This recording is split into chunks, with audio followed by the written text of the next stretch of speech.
The black signal, aliens versus humans, it began in the year 2199, when human civilization had stretched its hands too far into the darkness of the galaxy. They had built colonies on 20 worlds, stations around dying suns, and mines that dug into planets older than the Earth itself. Humanity thought it had seen everything, but space was older, colder, and far more patient than human minds could imagine. It waited and it watched. The ship, called Erebus 9, was a cargo freighter headed for the edge of known space. Its crew of 12 men and women were used to silence, used to loneliness. But 3 days before their scheduled jump home, they picked up a strange transmission. It was not a human voice, not even a coded pulse. It was more like breathing, soft, rhythmic, alive.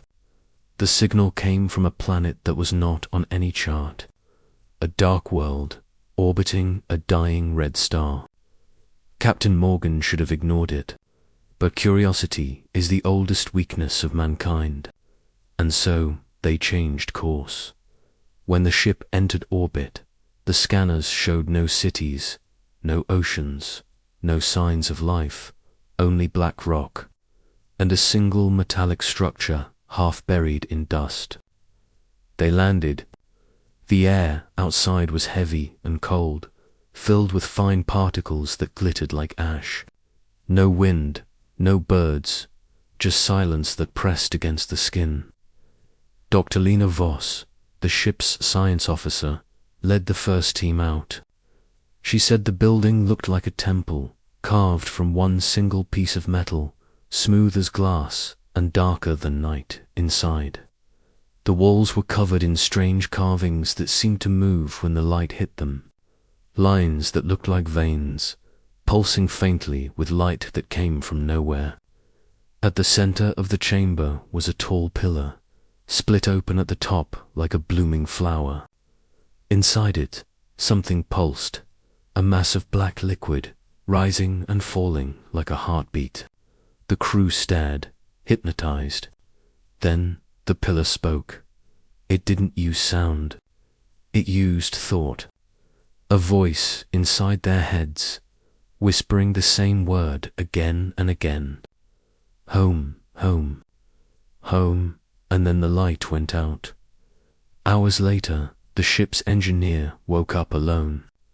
The temple was empty. His helmet feed showed static. When he reached the ship, he found the captain standing motionless at the ramp, eyes open but lifeless. His veins glowed faintly blue. When the engineer called his name, the captain smiled slowly, unnaturally, and whispered, "It knows you now." By the next day, 6 crew members were missing. They didn't walk away. They vanished. Their rooms were untouched, beds still warm. Security footage showed flashes of light and then static. Dr. Voss began hearing voices. She said the planet was speaking through the radio signals, rewriting the patterns inside human brains. The black substance they'd found was not metal, not liquid, it was alive. It was part of something vast, buried beneath the surface. Something that had been waiting for millions of years. The remaining crew tried to leave, but the ship would not start. Every screen showed the same symbol, a spiral of black lines forming an eye. The ship's AI spoke in Dr. Voss's voice, repeating, "Don't leave. It's already inside." They tried to destroy the beacon, but every bullet, every flame went cold near it. As if the air itself refused to carry energy. The ground began to tremble. From the cracks in the soil, the black liquid rose again, hundreds of tendrils slithering across the ground, reaching for them. It wasn't just attacking, it was learning.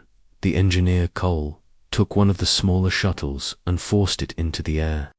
Through the window, he saw the others running, their bodies twisting as the black veins covered them.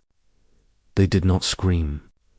They just stood still, staring up at the sky as the tendrils pulled them back toward the temple.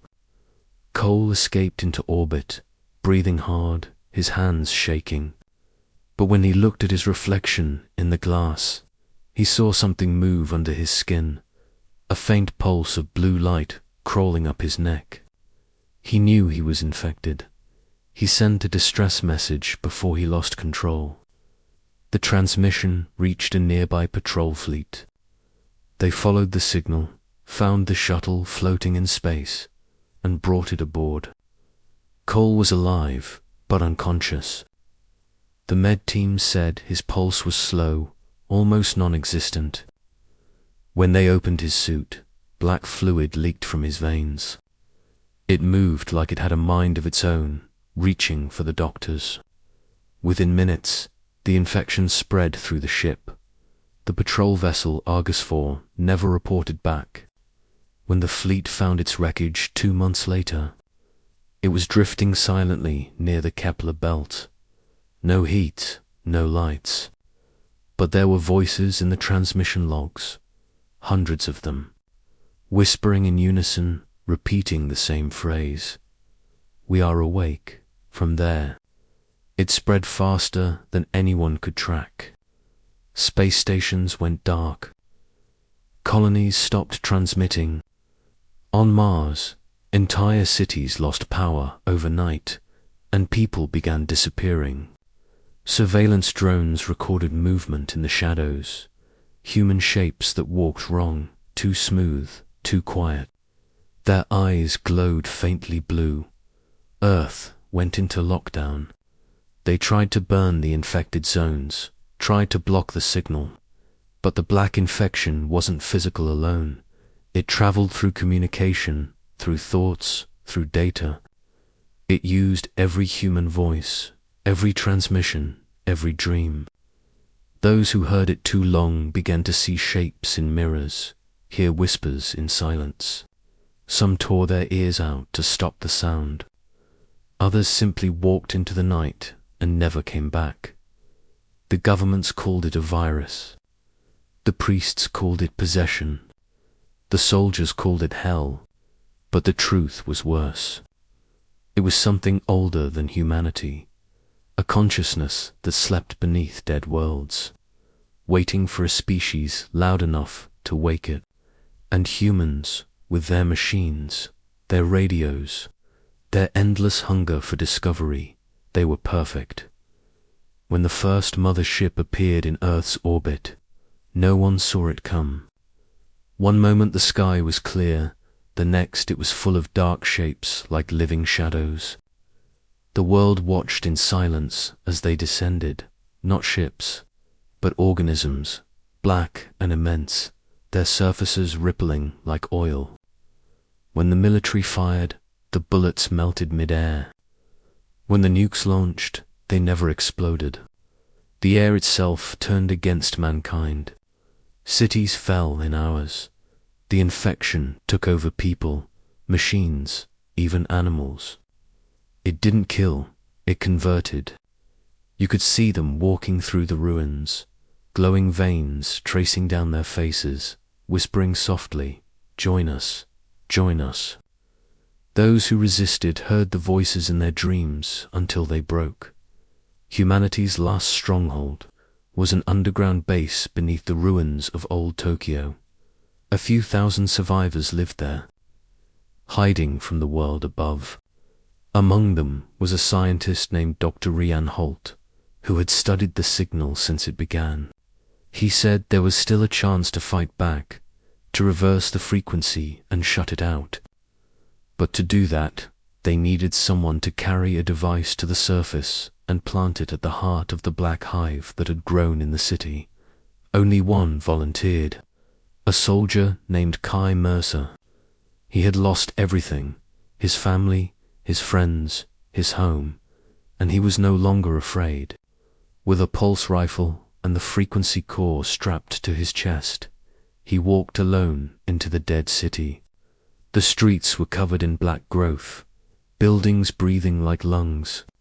The sky was red, the sun barely visible. Shadows moved on the walls, whispering his name.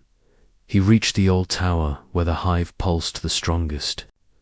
Inside, the air shimmered like liquid. The walls were covered in faces, human faces, half merged, still whispering. At the center of it all was the shape of a woman.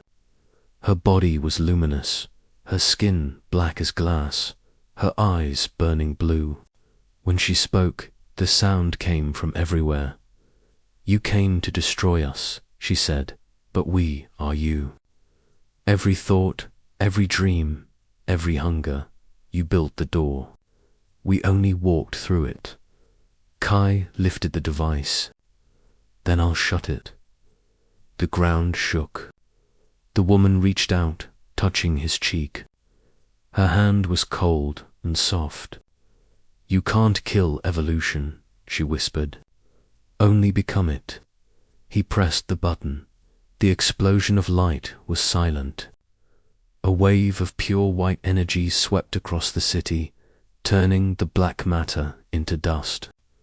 The hive screamed, not in sound, but in thought. The frequency burned through the network, collapsing the connection between minds. For the first time in years, the world was quiet again. When the smoke cleared, the city was empty. Kai lay at the center, his body still. The device melted beside him. The infection was gone. But on the horizon, in the distance where the sea met the sky, something shimmered, a single black shape sinking slowly beneath the waves. Earth was saved, for now. But in the radio bands of deep space, a faint pulse continued to echo, steady, patient, alive. The same pattern, the same rhythm, waiting for someone curious enough to listen again. And if you listen carefully, in the static of your own world, sometimes, late at night, you can still hear it. The heartbeat of something that was never meant to die. Thump, thump.